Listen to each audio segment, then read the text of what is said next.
Hello বন্ধুরা, অন্নপূর্ণা যোজনা ৩,০০০ টাকা কি এখনও আপনার ব্যাঙ্ক অ্যাকাউন্টে ঢোকেনি? আপনাদের জন্য রয়েছে একটা দারুণ সুখবর।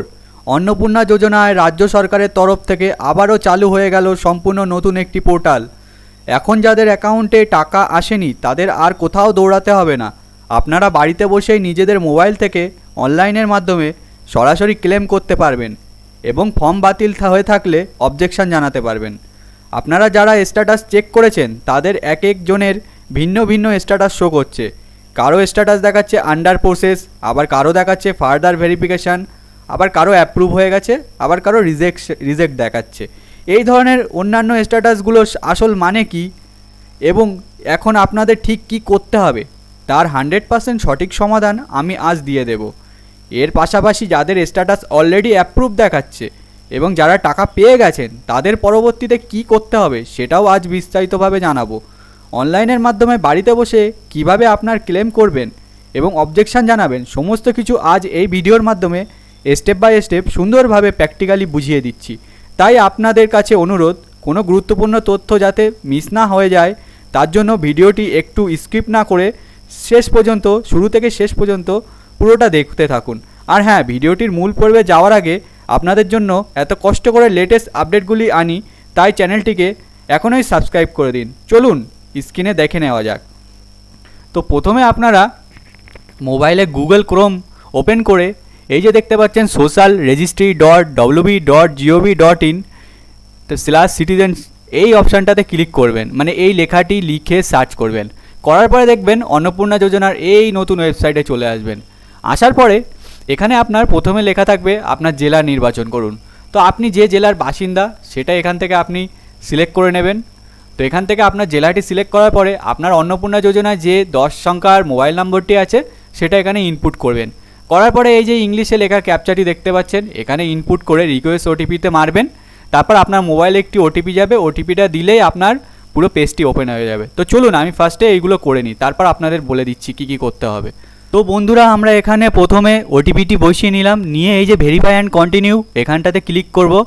করার পরে দেখো আমার পুরো পেজটি খুলে গেছে। তো এখানে প্রথমে দেখতে পাচ্ছেন আপনারা স্ট্যাটাস ট্র্যাকিং স্ট্যাটাস। তো আপনার স্ট্যাটাসটা কি এখানে আপনারা দেখতে পাবেন। তারপরে এই সাইডে দেখতে পাবেন অবজেকশন অ্যান্ড ক্লেম। তো আমি আপনাদের আগে বলে দিচ্ছি আপনাদের অ্যাপ্লিকেশানটা কী অবস্থায় আছে সেটা কি করে দেখবেন। তো এবার একটু স্ক্রল করে এই নিচের দিকে আসতে থাকুন। তো এখানে দেখতে পাবেন আপনার সমস্ত ডেটা দেওয়া আছে। তারপর আরও একটু নিচের দিকে আসার পরে আপনার হেড অফ দ্য ফ্যামিলির নাম দেওয়া থাকবে, এখানে সাবমিট করেছিলেন কবে সেই ডেট দেওয়া আছে। তো এখানে দেখুন যিনি মেম্বার আছেন তার এখানে নামটি চলে এসছে এবং অ্যাপ্রুভ দেখাচ্ছে, অর্থাৎ ইনি কিন্তু টাকাটি পেয়ে গেছেন, ব্যাঙ্ক অ্যাকাউন্টে এনার টাকাটা ঢুকে গেছে। এইবার কথা হচ্ছে এই যে এখানে যে মেম্বারটির নাম আছে এখানে আরও অনেক ফ্যামিলি মেম্বারের নাম থাকে। তো আপনার ফ্যামিলিতে ধরুন আপনার 5 জন আছেন, তার মধ্যে 2 জন অ্যাপ্লাই করেছেন, তখন এখানে 2 জনের নাম দেখাবে ফ্যামিলির নামের সাথে, ঠিক আছে। তো এবার আপনাদের কথা হচ্ছে দাদা আমার তো অ্যাপ্রুভ দেখাচ্ছে না, আমার অন্য স্ট্যাটাস দেখাচ্ছে। তো এখানে আরও অনেক ধরনের স্ট্যাটাস দেখাচ্ছে। তো কী কী স্ট্যাটাস দেখাচ্ছে এবং স্ট্যাটাসগুলির মানে কি হবে সেটা আমি আজকে বলে দিচ্ছি। তো প্রথমে অনেকের দেখাচ্ছে এখানে আন্ডার প্রসেস, এই যে স্ট্যাটাস এখানটায় দেখাচ্ছে আন্ডার প্রসেস। তো আন্ডার প্রসেস যাদের আছে তাদের কিন্তু আর আগস্ট মাসে তারা টাকা পাবেন না, তারা কিন্তু সেপ্টেম্বর মাসে টাকা পাবেন, কারণ আগস্ট মাসে তারা টাকা পাবেনই না, এই সেপ্টেম্বর মাসে গিয়ে তারা টাকাটা পাবেন। এবার যাদের আন্ডার প্রসেস আছে তারা কি করবেন, তো আমি একটি ভালো যুক্তি দিচ্ছি। আপনারা সবাই আপনাদের ডকুমেন্টস অর্থাৎ আধার কার্ড, ভোটার কার্ড এবং নানা ধরনের যেসব ডকুমেন্টসগুলো আছে সেই ডকুমেন্টসের জেরক্সগুলো এবং সাথে অরিজিনাল লিখে দিতে পারেন, সেগুলো নিয়ে আপনারা বিডিও অফিসে যাবেন। গিয়ে বিডিও অফিসে বলবেন যে আমার এতদিন ধরে আন্ডার প্রসেস পড়ে আছে, আমি অনেক দিন জমা দিয়েছি কিন্তু এখনও আমার টাকাটা ঢোকেনি কেন। তো তাদেরকে প্রথম সমস্যাটা বলবেন, যদি আপনার কোনো সমস্যা হয়ে থাকে তারা যদি সলভ করে দিতে পারে তো খুবই ভালো। তাহলে যাদের আন্ডার প্রসেস দেখাচ্ছে তারা এইভাবে করবেন। এবার অনেকের এখানে দেখাচ্ছে ফার্দার ভেরিফিকেশান। তো যাদের এখানে স্ট্যাটাস দেখাচ্ছে ফর ফার্দার ভেরিফিকেশান, অর্থাৎ তাদের মানে হচ্ছে তাদের যে ফর্মটি সাবমিট করা হয়েছিল সেই ফর্মটি তাদের যাচাই করা হচ্ছে, অর্থাৎ আবার পুনরায় তাদের ওই ফর্মটি যাচাই করা হচ্ছে। তো তারা কি করবেন, তারাও বিডিও অফিসে যাবেন, গিয়ে তাদের সমস্ত ডকুমেন্টসের সমস্ত কিছু জেরক্স নিয়ে যাবেন, যেসব ডকুমেন্টসগুলো অন্নপূর্ণা যোজনার জন্য লেগেছিল। তো সেই সব ডকুমেন্টসগুলো নিয়ে যাবেন, বিডিও অফিসে গিয়ে কথা বলবেন যে আমার স্ট্যাটাস এরকম ফার্দার ভেরিফিকেশান দেখাচ্ছে, তো আমি এতদিন জমা দিয়েছি, এরকম কেন হচ্ছে বা কী হচ্ছে, যদি কোনো সমস্যা হয়ে থাকে ওনারা যদি সলভ করতে পারেন তো খুবই ভালো, আপনার কাজটা তাড়াতাড়ি মিটে যাবে। তো যাদের ফার্দার ভেরিফিকেশান দেখাচ্ছে তারা তাহলে এই কাজটি করবেন। এবার অনেকের এখানে অন্যান্য স্ট্যাটাসও শো করছে, তো এখানে যদি অন্যান্য আরও অন্য ধরনের কোনো স্ট্যাটাস শো করে আমার কমেন্ট বক্সে কিন্তু অবশ্যই লিখবেন, আমি সেই অনুযায়ী সেটার কি মানে দাঁড়াচ্ছে বা কি করবেন সেটা কিন্তু আমি ভিডিও নিয়ে আসবো। এছাড়াও যাদের এখানে রিজেক্টেড দেখাচ্ছে, রিজেক্টেড দেখাতেও পারে, তারা কি করবেন সেটা আমি এবার বলে দিচ্ছি। তো এবার স্ক্রল করে উপরের দিকে যাবেন, যাওয়ার পরে এই দেখুন এই একটি বক্স চলে এসছে, এখানে লেখা আছে অবজেকশন অ্যান্ড ক্লেম। তো আপনারা কি করবেন, এই অবজেকশন অ্যান্ড ক্লেম বক্সটিতে ক্লিক করবেন।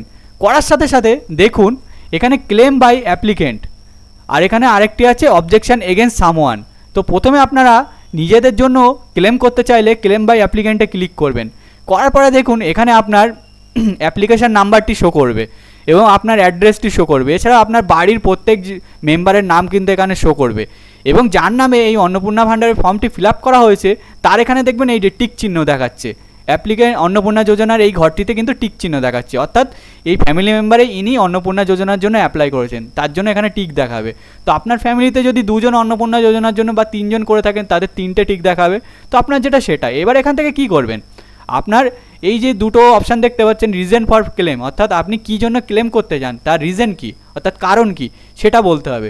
তো অ্যাপ্লিকেশান ডিটেলস ইনকারেক্ট, অর্থাৎ এটাতে যদি সিলেক্ট করেন, অর্থাৎ আপনার যদি অ্যাপ্লিকেশানে কোনো কিছু ইনকারেক্ট দিয়ে থাকেন, অর্থাৎ আপনি ধরুন আপনার নামের বানান বা ডেট অফ বার্থ বা এরকম সামথিং কিছু আপনি ভুল দিয়ে ফেলেছেন, অর্থাৎ ফর্ম ফিল আপ করার সময় কিছু একটা ভুল করে ফেলেছিলেন, তো সেই সময় তো এডিট উইন্ডো দিইনি, তার জন্য আপনার যে ভুলটা হয়ে গেছে সেটা এবার এই অপশানটাতে ক্লিক করার পরে এই যে বক্সটা দেখতে পাচ্ছেন রিমার্কস বলে, এখানে আপনার মন্তব্যটা লিখবেন যে আমার এই ভুল হয়ে গেছে, সেটা সুন্দর করে এই বক্সে লিখবেন। লেখার পরে এই দেখুন এখানে লেখা দেখাচ্ছে document in support of clans, অর্থাৎ আপনার যে ভুলটা হয়ে গেছিলো তার সাপোর্টিং ডকুমেন্টস হিসাবে ধরুন আপনার নামের ভুল হয়েছিল, তো নামের যেখানে সঠিক বানানটি আছে সেই ডকুমেন্টসটি এখানে আপলোড করবেন। তো ডকুমেন্টস আপলোড করার সময় মনে রাখবেন ডকুমেন্টসের সাইজ কিন্তু 50 KB থেকে 200 KBর মধ্যে হয় যেন, এবং সেটি জেপিইজি বা পিএনজি ফরম্যাটে হয় যেন, এটা কিন্তু মাথায় রাখবেন। এবার ফোন থেকে ফটো তোলার সময় অনেক সময় এমবি বেড়ে যায়, তো সেটা আপনারা রিসাইজে গিয়ে কমিয়ে নেবেন। এবার আরও একটি অপশান আছে রং মার্ক অ্যাজ অ্যাপ্লিকেশান রিজেক্টেড, অর্থাৎ আপনার যদি কোনোভাবে কোনো মার্ক করার ফলে আপনার অ্যাপ্লিকেশান রিজেক্ট হয়ে যায়, অর্থাৎ যাদের অ্যাপ্লিকেশান বাতিল হয়ে গেছে বা রিজেক্ট হয়ে গেছে তারা এটাতে ক্লিক করবেন। করে এবার রিমার্কসের এখানে আপনারা আপনাদের মন্তব্যটা লিখবেন যে আমরা যোগ্য কিন্তু আমাদের মানে রিজেক্ট কেন করে দেওয়া হয়েছে সেটা ভালো করে আপনি একটা ভালো সুন্দর করে মন্তব্য লিখে নেবেন। লেখার পরে এই নিচের এই যে ডকুমেন্টস অপশান আছেন এখানে আপনাদের মূল্যবান যেসব ডকুমেন্টসগুলি আছে সেগুলো এখানে আপলোড করে দেবেন। দিলে এবার যাদের রিজেক্ট হয়েছে, যারা মনে করছেন আমরা যোগ্য, তারা সঠিকভাবে এটি ফিল আপ করে সাবমিট করে দিলে আপনাদের কিন্তু আবার যাচাই করে আপনাদের সব কিছু সলভ হয়ে যাবে। এবার আসছি এখানে আরও একটি অপশান দিয়েছে অবজেকশান এগেনস্ট সামওয়ান, অর্থাৎ আপনি অন্য কারোর নামে যদি অবজেকশান করতে চান তাহলে এই বাটনটিতে ক্লিক করবেন। অর্থাৎ এমন আছে যার বাড়িতে সরকারি চাকরি করছে যার স্বামী, বা যাদের আয় অনেক বেশি, যেটা অন্নপূর্ণা যোজনায় বলা হয়েছে তা সেই ক্রাইটেরিয়ার বাইরে কিন্তু তারা অন্নপূর্ণা যোজনার টাকা পাচ্ছে, তখন কি করবেন এই অবজেকশান এগেনস্ট সামওয়ানে এটাতে ক্লিক করবেন। করে যার নামে আপনি অবজেকশানটি করতে চান তার নাম, তার বাবার নাম, তার অ্যাড্রেস, তার রুরাল কি আরবানে মানে গ্রাম কি শহরে বসবাস করে, তার ব্লক, তার গ্রাম পঞ্চায়েত, এইসবগুলো লিখে অ্যাপ্লিকেশান নাম্বার, অবজেকশান রিসাইজেশন এইসবগুলো লিখে এগুলো ফর্ম ফিল আপ করে আপনি এখানে সাবমিট করলে যিনি যোগ্য না অথচ টাকা পাচ্ছে তবু সে মানে তার আয় ইনকাম অনেক বেশি বা সরকারি চাকরি করে তার স্বামী বা তিনি নিজে, অথচ অন্নপূর্ণা যোজনা পাচ্ছে, এই জায়গাটায় আপনারা অবজেকশান করলে তার কিন্তু এগেনস্টে তার অন্নপূর্ণা যোজনার ফর্মটি বাতিল করে দেওয়া হবে। তো এই ছিল আজকের ভিডিও, আপনাদের বলে দিলাম আপনারা কিভাবে ক্লেম করবেন। এই ক্লেম অপশানে গিয়ে আপনাদের নিজেদের জন্য ক্লেম করতে চাইলে ক্লেম বাই অ্যাপ্লিকেন্ট এখানে ক্লিক করে আপনাদের যদি সামান্য কিছু ভুল থাকে অ্যাপ্লিকেশান ডিটেলস ইনকারেক্ট এটাতে ক্লিক করে আপনারা সুন্দর করে লিখে ফটো পাঠিয়ে দেবেন। আর যদি আপনাদের অ্যাপ্লিকেশান রিজেক্ট হয়ে থাকে তাহলে নিচেরটাতে ক্লিক করে আপনার মন্তব্যটা সুন্দর করে এই বক্সে লিখবেন। লেখার পরে এই বক্সে যদি আপনি সুন্দর করে লিখতে না পারেন একটা কাজ করতে পারেন, আপনারা কিন্তু যে ভালো কিছু জানে তার কাছ থেকে সুন্দর করে এই রিমার্কসটা লিখে নেবেন। এখানটায় কিন্তু আপনার কথাটা অনেক মূল্যবান একটি জিনিস, তো এটা সুন্দর করে লিখে নেবেন আপনার মন্তব্যটা। আপনি যা হোক করে লিখে দেবেন না, কিন্তু এটার উপরে কিন্তু অনেক কিছু ভ্যারি করে। তো তারপরে এখানটায় দেখুন এখানটায় কিন্তু 50 থেকে 200 KBর মধ্যে আপলোড করবেন, এটা মাথায় রাখবেন। তারপরে এই যে সাবমিট ক্লেম এটাতে ক্লিক করে দেবেন। তো এইভাবে আপনারা ক্লেম করতে পারবেন। আর যাদের স্ট্যাটাস অ্যাপ্রুভ হয়ে গেছে তারা অলরেডি টাকা পেয়ে গেছেন, তাদের জন্য অনেক সুখবর, এবং যারা পাননি তারা মন খারাপ করবেন না, সরকার সবার টাকা দেবে, কারোর টাকা আটকাবে না, এটা সরকার নিজে থেকে বলে দিয়েছে। কোনো টেনশন করবে না, যারা যোগ্য ব্যক্তি কেউই বাদ যাবে না, এটা কিন্তু সরকার বারবারই বলে দিচ্ছে। তো আপনারা খুব সহজেই আপনাদের স্ট্যাটাসটা দেখে নিন এবং আপনাদের স্ট্যাটাস কী দেখাচ্ছে সেটা আমার কমেন্ট বক্সে অবশ্যই জানাবেন। আজকের ভিডিওটা আমি অনেক কষ্ট করে আপনাদের জন্য বানালাম। যদি ভালো লেগে থাকে তাহলে আমার চ্যানেলটি সাবস্ক্রাইব করবেন, যদি না ভালো লেগে থাকে তাহলে আপনাদের করতে হবে না, আমি কাউকে জোর করব না। এবং আমি এইভাবে আপনাদের জন্য সাহায্যের হাত বাড়িয়ে রোজ একটি করে ভিডিও আনবো। কোনো প্রবলেম হলে আমার কমেন্ট বক্সে কিন্তু অবশ্যই কমেন্ট করে জানাবেন। এবং আমার ফেসবুক পেজ থেকে যদি দেখে থাকেন অবশ্যই পেজটি ফলো করে দেবেন। আর এবং সবাইকে ভিডিওটি শেয়ার করে দিন, যাতে সমস্ত মানুষ এই স্ট্যাটাসটা খুব সহজেই দেখতে পারে। তো এই ছিল আজকের ভিডিও। সবাই ভালো থাকবেন, সুস্থ থাকবেন, ধন্যবাদ।